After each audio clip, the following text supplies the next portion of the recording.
জীবনে মানসিকভাবে শক্ত হওয়াটা দরকার।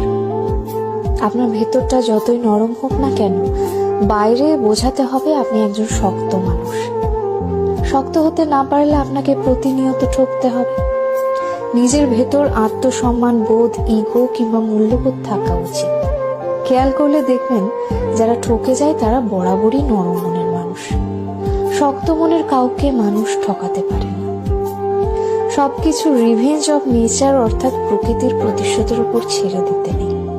কিছু বিষয়ে আপনার নিজেরও প্রতিশোধ নেওয়ার দরকার আছে।